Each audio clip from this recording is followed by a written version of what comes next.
જય ગોમાતા, વંદે ગોમાતરમ। મિત્રો, ગાય ગામડું ને ખેતી અને એમાંય દિવાળીનો તહેવાર એટલે દિવાળી એટલે એમ કહેવાય કે માનવને મળવાનો હેલો અને આખા દેશમાં ઉજવાતો હોય। ઘણા તહેવાર એવા હોય કે જન્માષ્ટમી ગુજરાતમાં વધારે, ગરબા ગુજરાતમાં વધારે, મહારાષ્ટ્રમાં ગણપતિ ઉત્સવ વધારે, એવી રીતે હોળી રાજસ્થાનમાં વધારે, બિહારમાં વધારે, છઠ પૂજા બિહારમાં વધારે, દુર્ગા પૂજા બંગાળમાં વધારે, પણ દિવાળી તો આખા દેશમાં દિવાળી અને આખા દેશનો ઉત્સવ।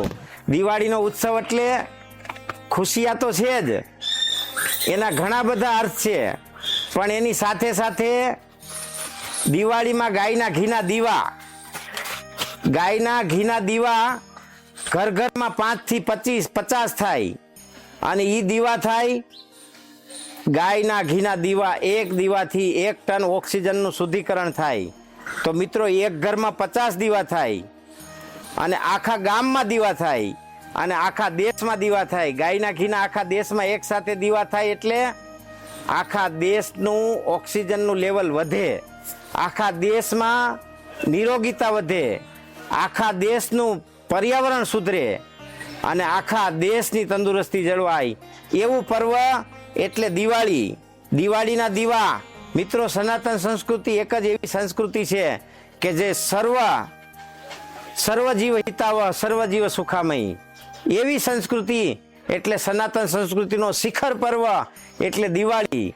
અને દિવાળીના મારા વાલા મિત્રોને મારા જાજાથી રામ રામ અને શુભકામના।